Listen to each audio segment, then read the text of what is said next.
guys, today I'm going to be talking about the Rokinon 85mm 1.4 lens, and I'm also testing out a $35 Sony lav mic, so if my voice sounds really good, you guys check out the description. I'll have a link to that mic. So this is going to have to be in one shot, this recording, because I'm actually going to be unboxing the lens right now. So how can I be talking about a lens and unboxing it? This is actually the second lens that I have in my possession. My second shooter actually bought one of these lenses, and we liked it so much that we ordered another one. So we right now are shooting with two GH4s and a Nikon D7100 as a backup. Soon it'll be three GH4s. So this is actually the first lens that we're gonna have two copies of because it's that good. So you get a little cheapish packaging, but that's okay, and you get a little bag for your lens. I don't know if you need that or not, but it comes with it. And then you have your lens hood. There that is. Feels just like a regular lens hood. The quality feels fairly decent. And you get the lens itself, and that's about it. Yep, nothing below that. Okay, so I'm making a video on this, and this is the first just lens video that I'm making because I like it so much.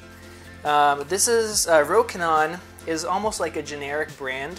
There's a company, I think it's Samyang or something like that, and there's one called Bauer. So it's pretty much the same company. They just release lenses with different branding in different areas, and I believe the one for the US is called Rokinon.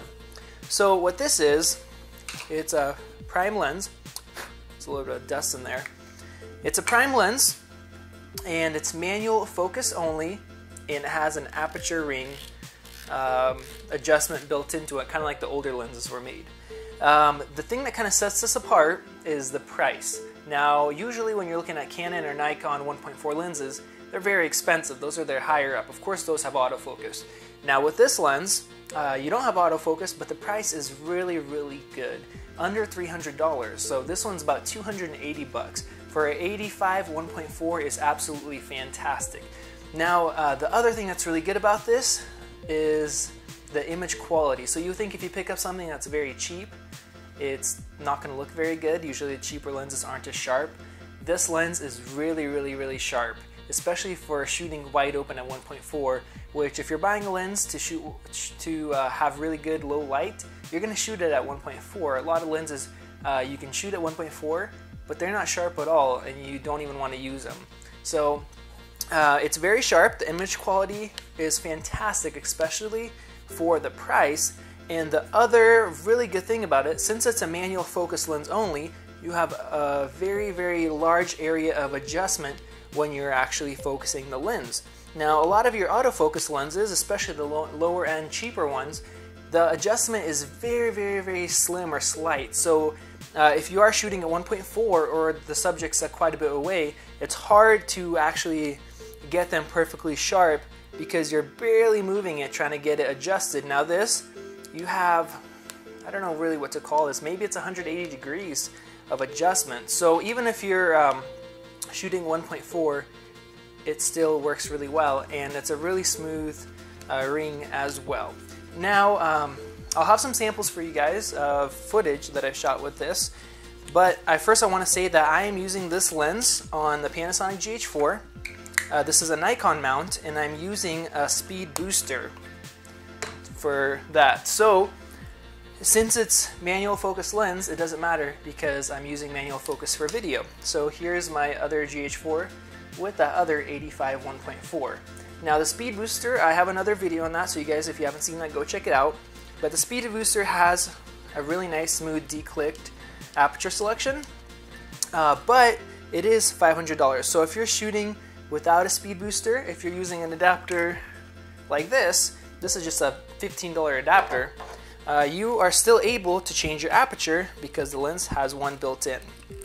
And yeah, so the other one thing I wanted to mention is even though this is a very, very cheap lens as far as comparison with other manufacturers, the build quality is just absolutely solid.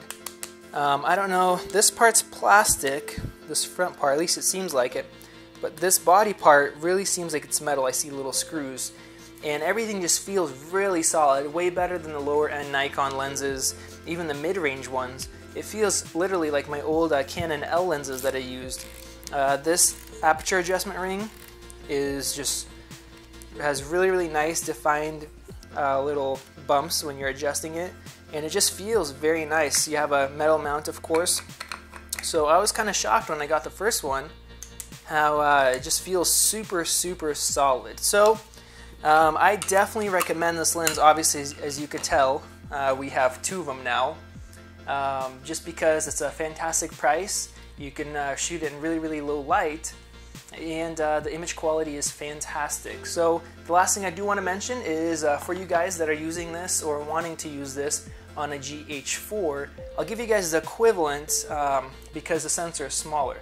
So if you are using it on one of these speed boosters, you're going to get a 138mm equivalent if you're going a full frame equivalent.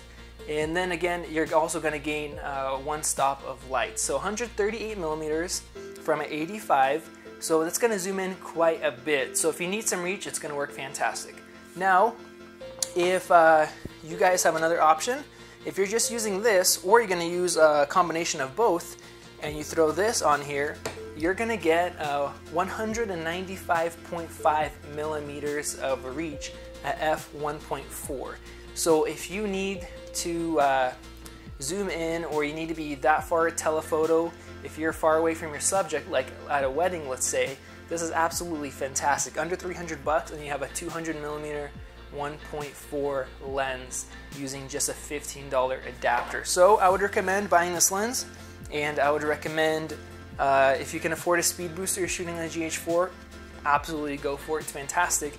And then also pick up one of these cheap mounts for 15 bucks, or you can get the $120 speed booster equivalent of this with the aperture control, and you can have a 200mm f1.4 at under 300 bucks. So that is awesome. So let's look at a couple examples for you guys.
Alright, thank you guys for watching. I hope you guys enjoyed this video and maybe it helped you decide if you should buy one of these lenses or not. Once again, I really recommend it.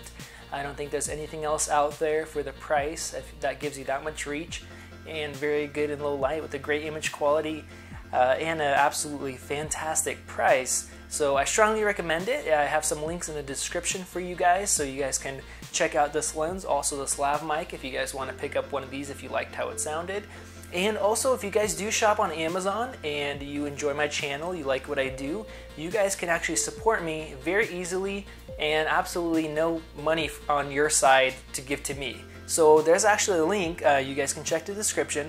If you guys want to bookmark it, my computer just went to sleep, as you could probably tell, distracting.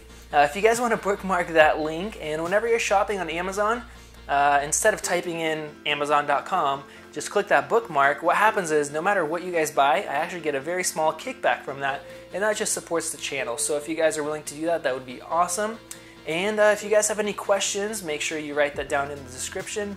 And if you do have a GH4, you're interested in a GH4, you guys can go to gh4shooter.com. That's actually a forum for GH4 users or people who are interested in that. You guys can join me on there and make conversation. So thank you guys for watching. I'm actually going to get back to eating my delicious cake over there, so I hope you guys have a wonderful day. See ya.